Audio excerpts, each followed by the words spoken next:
started. Recording. 3 channels started.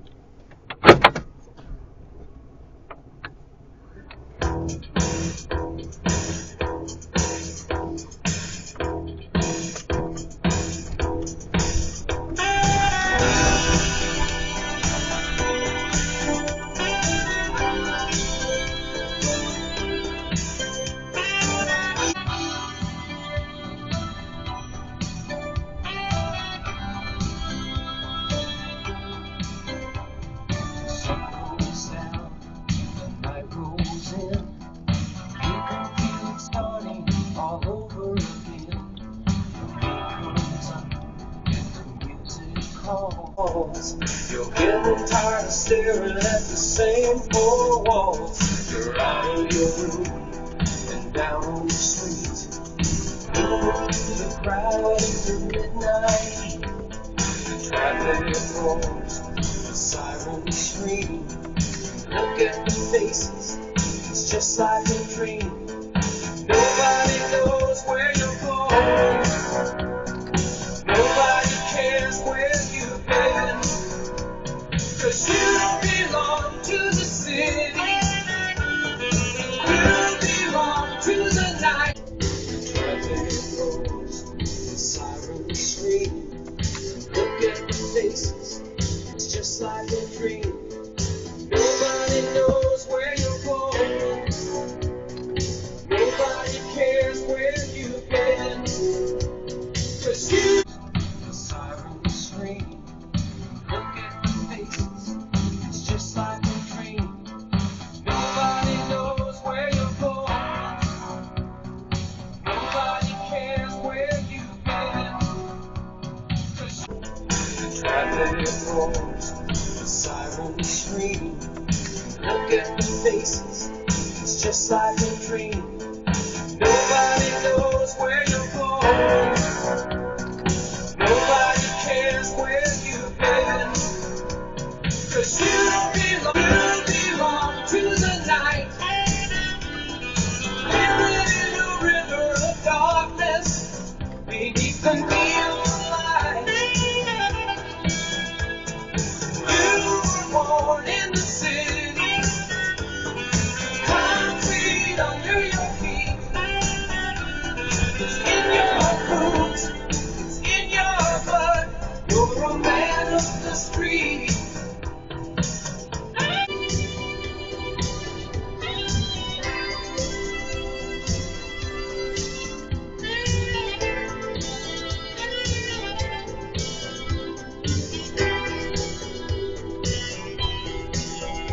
When you said goodbye, you were on the run, trying to get away from the things you've done. Now you're back again, and you're feeling strange.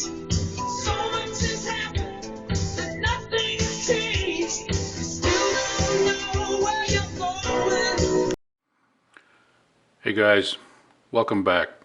First off, this is a sponsored review. The nice folks at Viofo were kind enough to send me both of these cameras for test and review. The A229 Pro and the A229 Plus. And if you're looking for a professional YouTube review, this is not it. I recommend you stop watching this video and click on the links down below. I've put the reviews from these professional, legitimate dashcam reviewers that I consider subject matter experts.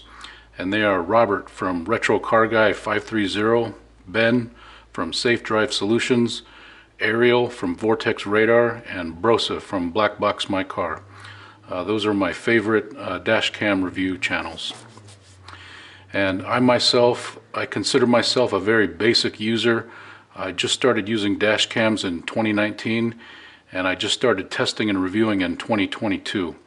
And so I'm not as familiar, and I just consider myself a very basic, average user. And whatever you do, don't watch this whole video. I've installed timestamp chapters at the bottom of your screen, so just skip around for any information you want to find. And a quick word on my test footage at the beginning of this video. That video, even though it was filmed in 4K on the front channel and 2K for the rear channel, I don't have a computer or proper editing software, so I download all these clips to my iPhone and glue them together with iMovie. And what it does is it degrades the quality all the way down to 1080p. And so what I'm trying to say is, if you buy one of these cameras, your footage is going to look much better than what you saw at the beginning of my video, because I've basically adulterated it and degraded the quality.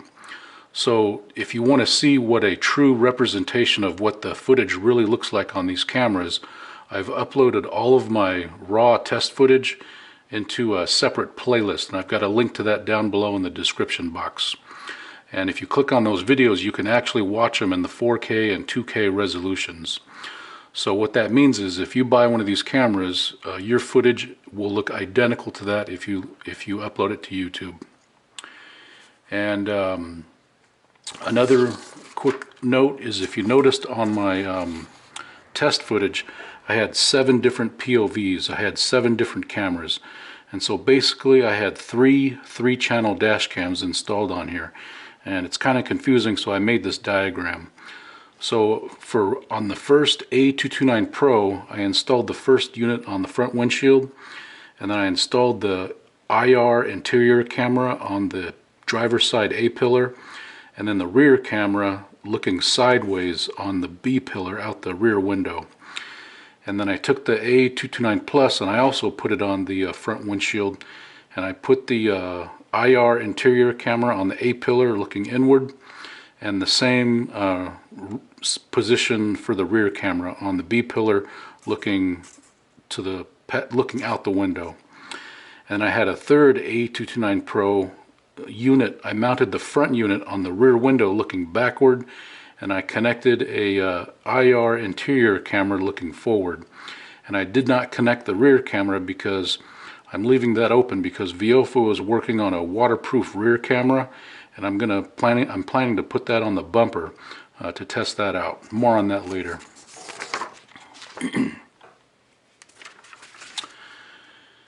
Okay, so right now Viofo sent me a 5% Amazon promo code, and these are going on Amazon for $300 for the Pro. So with the 5% off, you can get it for $285, and the Plus is $80 cheaper. And I recommend you get the 3-channel version, even if you don't want the IR channel, the interior camera, because when you buy it in the 3-channel version, it's only $20 more. And if you change your mind and decide later and buy it directly from Viofo, it's $70 a la carte. And it's real nice to play around with, and it's real, and I'll get into reasons why you want an interior. Well, I'll just tell you right now. A lot of people think if you're not driving professionally for Uber or Lyft, an IR interior camera is the stupidest thing. And those people are right. If you're just a normal person driving down the road, you really don't need an interior camera. But what I've discovered is having an interior camera has 2 benefits, or 2 main benefits that I've discovered. Number one, it can record a potential traffic stop.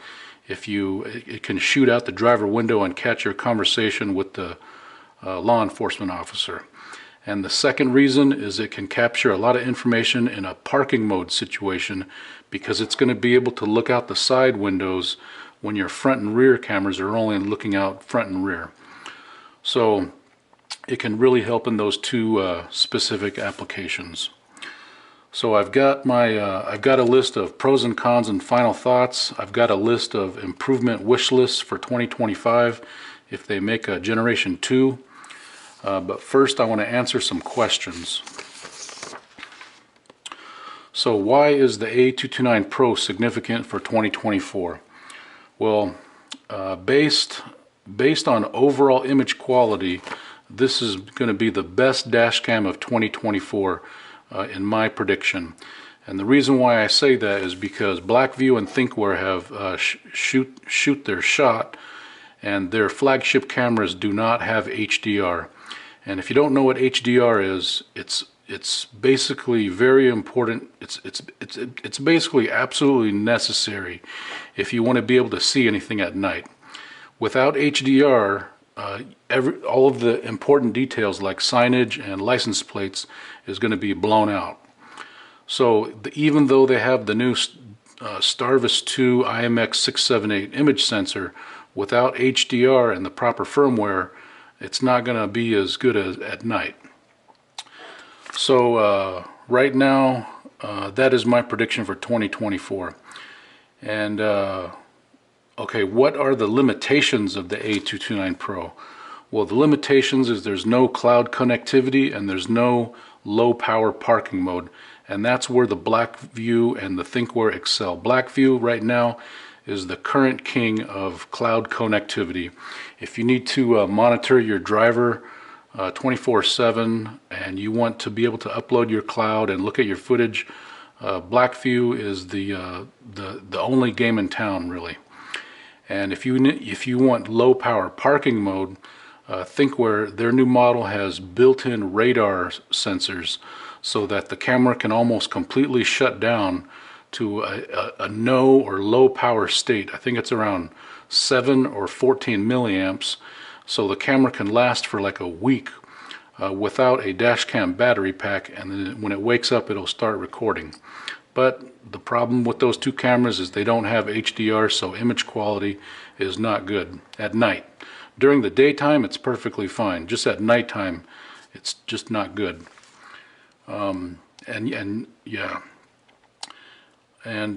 What is the Achilles heel of the A229 Pro? Okay, my biggest complaint and my biggest problem with the A229 Pro is that when you connect the IR interior camera, it drops the bit rate of the front camera from 60 megabit per second almost in half down to 36 megabit per second. And if you don't understand what bit rate is, basically the more bit rate you have, the more detail you're going to capture in your footage. So you're going to be able to see people's faces, signage, license plates, you know, things with super fine detail. And the bit rate is Vioffo's secret sauce to that. Compared to other cameras in the industry, Vioffo usually runs double or triple the bit rate, and that's why their image quality is so good. So I really don't like running the camera with the interior I really don't like running the A229 Pro with the interior connected during normal driving, because it cuts the bit rate of the front camera. However, when the camera is operating in parking mode, all of the channels get cut down to 4 megabit when you're using a low bit rate parking mode. And I think AED and time-lapse, it cuts it down to 4 megabit. So it doesn't matter if the bit rate is cut in half by the interior camera. So what I recommend, or what I used to recommend, is when you're driving down the road, just use the 2 channels, front and rear, and just pull out the you can pull out the connector for the interior camera, and when you park you can connect the interior camera, and then you can have the benefit of the interior camera looking out the side windows in a parking mode situation. So that's my biggest complaint. What about hot weather? What about the hot weather in parking mode? Well, that's going to be the elephant in the room and the biggest challenge for this camera. We received these cameras in September of last year, so during fall, and right now it's April, so about 6 months ago. We're heading into summer now, so we haven't been able to test these things in real life hot weather parking mode. And what I mean by hot weather is when it's 100 degrees Fahrenheit parked in direct sunlight. And pretty much any dash cam from any manufacturer is going to overheat in parking mode after maybe an hour or two in those situations. Some are better than others, like ThinkWare and iRoad and whatnot. But we really don't know how this thing is going to perform when we get those hot summer days. So what I've tried to do during testing, I've got a thermal, this is a thermal imaging camera, and this thing is really handy. What it does is it can see there's my hand, and I just left my handprint on the table. See that? So I use this thing to try to predict how these things are going to perform, and I tested, or I measured the difference between the Pro and the Plus in 3-channel configuration, in normal recording mode, so using the most amount of electricity and building the most amount of heat. And what I found is the Plus runs 28 degrees Fahrenheit cooler, and that's 16 degrees cooler in centigrade. So if you're relying on a parking mode in hot weather, Plus might be for you, and the Pro, it might overheat, or will most likely overheat. So keep that in mind. And real quick, what's in store for Viofo in the coming months? What are some upcoming accessories that are important for the A229 Pro? Well, number one, they're working on a OBD2 power cable, and that will enable parking mode without installing, or without having to install the hardwire kit in your fuse box. And a lot of people are going to like that plug and play option for vehicles that they lease, or they don't have the permission to get into the fuse box, or they don't have the electronic skill, or they just don't want to deal with it. So that should be coming out in maybe 1 or 2 months. And right now they're working on a waterproof rear camera, and that's going to be nice for folks with campers and trucks and pickups and box trucks where you need a rear camera and you've got no rear window to mount the camera on. So that should be coming out in a month or 2. And they're also working on a 2-button Bluetooth remote. For many years, I think since 2018, they've had a Bluetooth remote, and it's wireless, and whenever you want to trigger an emergency manual recording, you know, with locking the video, you just push the button. And it's real convenient because this will be mounted on the windscreen, and it might be out of reach or behind your rear view mirror. So what they're working on is they're going to make a new version of it, and it's going to have 2 buttons. And I think the second button is going to be programmable, so you're going to be able to program a function in there to do other tasks. I don't know what those tasks are right now, but that'll be a nice little upgrade. And they're working on a significant updated version of the smartphone app, and that's going to help facilitate the OTA firmware updates. Right now, when you got to update the firmware, you got to take the SD card out, put it in your computer, and then put it back in the camera. And a lot of people find that inconvenient, so they're working on it so you can just update it with your smartphone. Alright, let's get into pros and cons. So my first pro with the A229 Pro is the upgraded processor. It's got a Novatec 96529, and this is an upgrade from the A139 Pro, and of course the original A229 Duo. This A229 Pro is a replacement from the original A229 Duo from 2022, and in a way it's a replacement for the A139 because it has 3 channels. But again, the 139 has no screen. So they've upgraded the processor, and I don't have any proof, but this has done a couple of things that have plagued the A139 Pro that I really didn't like. And what it did is it fixed the low light flicker issue of the A139 Pro. In poor lighting conditions, the image, sometimes the lighting would flicker, and this new camera does not do that. I've had it in low light situations and there is no flicker, so I'm real happy they fixed that. And these other problems it fixed is because of the new processor, it can run the full 4K resolution in 3-channel configuration. And what I mean by that, it can do 3840 by 2160. On the A139 Pro, it dropped it to 3840 by 1600. So it was really widescreen. It cut off the top and the bottom. And the last thing is when you ran the A139 Pro in 3-channel configuration, it dropped the frames per second to 24 FPS, and that's just unacceptable. That does not meet the true 4K resolution standard, and the footage looks kind of choppy. So with the new upgraded processor, it can maintain 30 frames per second, and the footage looks much smoother. The next pro is we've got an additional processor for the rear camera. So on the rear camera, they put a second additional processor in here to help with the processing load of the front camera to keep temperatures down and to maintain that bit rate.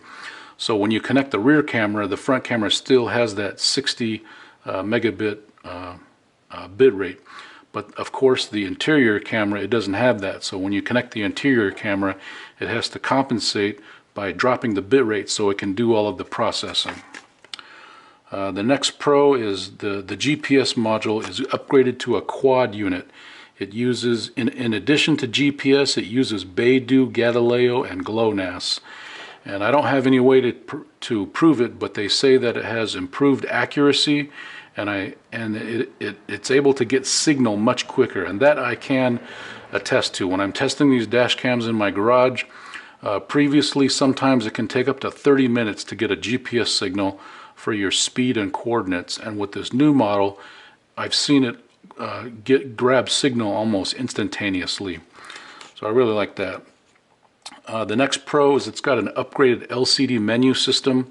The previous menu system, they had all of the settings in a list, and there was maybe about 30 or 40 settings you got to get through, so it was very difficult to find things. So what they've done with this, they've got it into 3 submenus of video settings, camera settings, and to review file footage. So it's very easy and handy to get into your settings and find exactly what you need much faster. So that's real nice.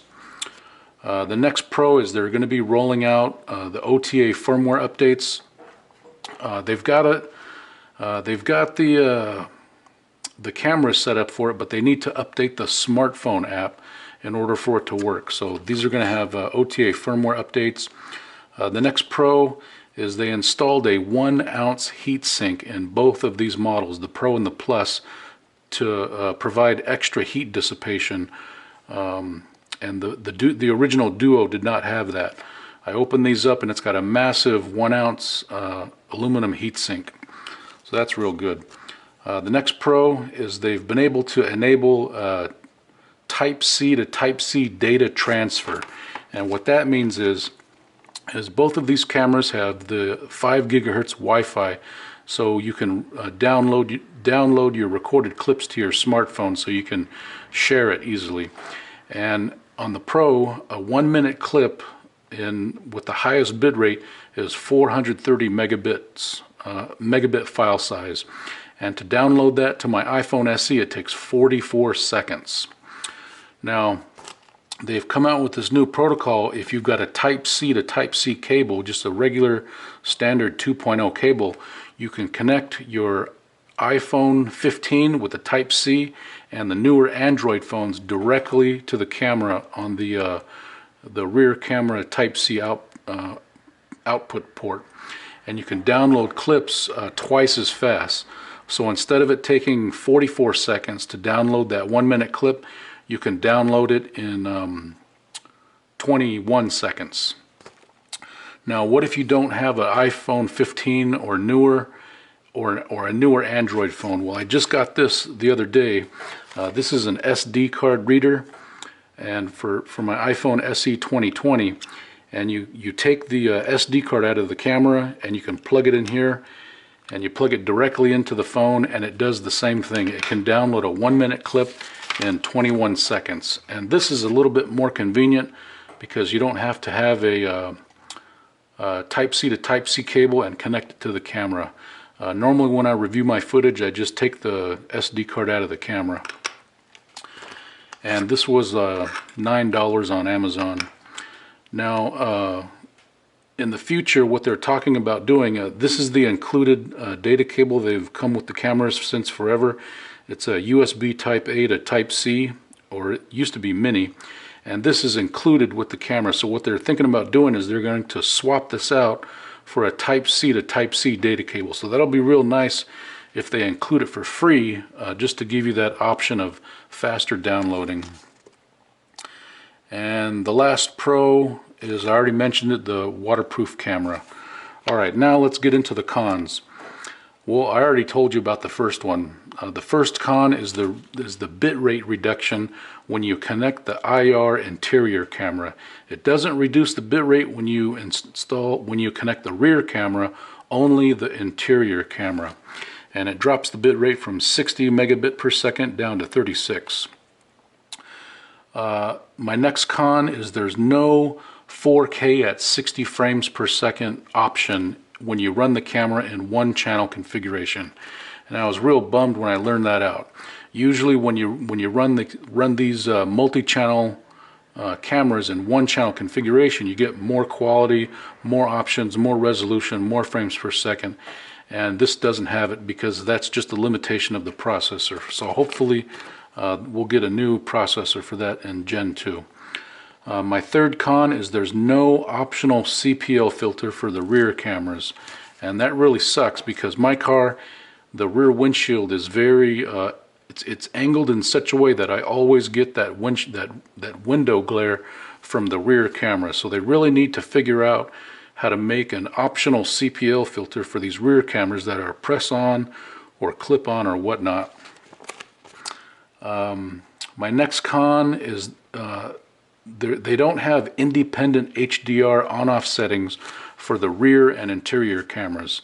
When you get into the settings, you can turn HDR on and off, and this is important because during the daytime you usually do not want to run HDR, and at nighttime you always want to run HDR. And they've got a real convenient automatic timer setting in there that can do that. The problem is on the rear camera and the IR camera, the HDR is always on, and what that does for the rear camera is during the daytime, when you try to pause a video to get some details, it can introduce some ghosting and it looks blurry whenever there's motion. But right now they're working on adding that setting so they can turn the HDR on and off separately for each camera.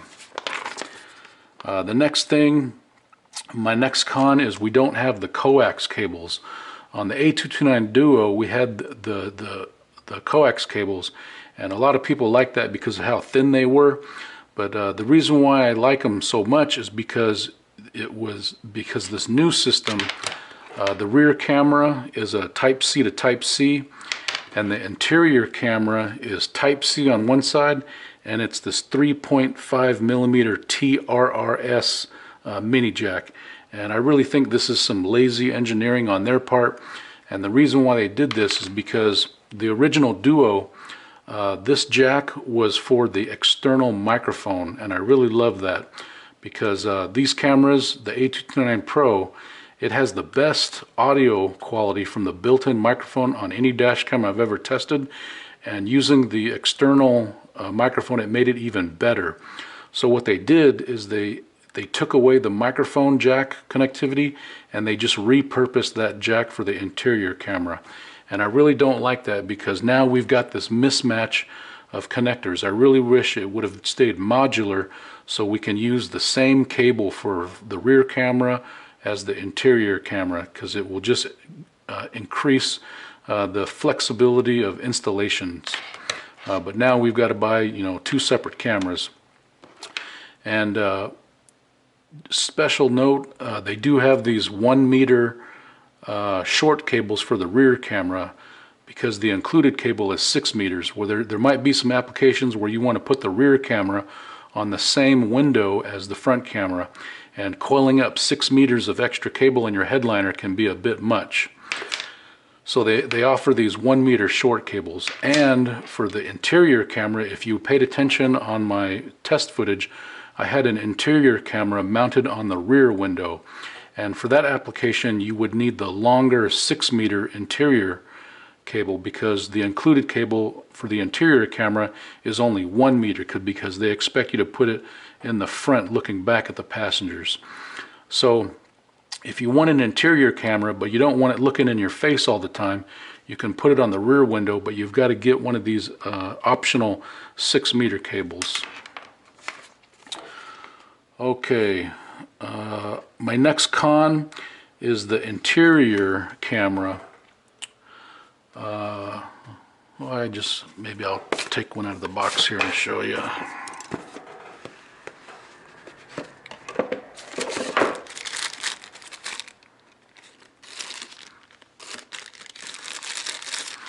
Okay. I better take this off. Okay, previously on the A139 Pro, the interior camera has 6 IRD or infrared LED emitters. So when there's no light, these turns on and it turns it into night vision with black and white vision. Well, on the A229 Pro, they removed two of these sensors, or two of these LEDs, so it only has four, because they had to make room for a light sensor. So it's kind of like one step forward and one step back. And the reason why they installed that light sensor is because the camera it does a much better job switching between color and black and white when lighting conditions change. It's much faster and it's much more accurate. But they had to make room for the light sensor by reducing the LEDs. And when they did that, they reduced the oh, I got it written down over here.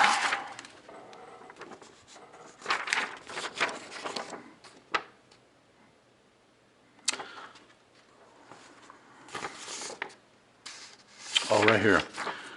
Because they reduced the amount of infrared LEDs from 6 down to 4, what they did is they reduced the field of view from 98 degrees to 84 degrees. So at nighttime, you know, you could see this much with the A139 with the 6 LEDs, but when they when they lowered it to 4, it lowers the field of view, lowered the field of view. And that's, if you're wondering what this is in my background, this is basically a yardstick with these measurements in centimeters, and this is used to measure the field of view of all the cameras.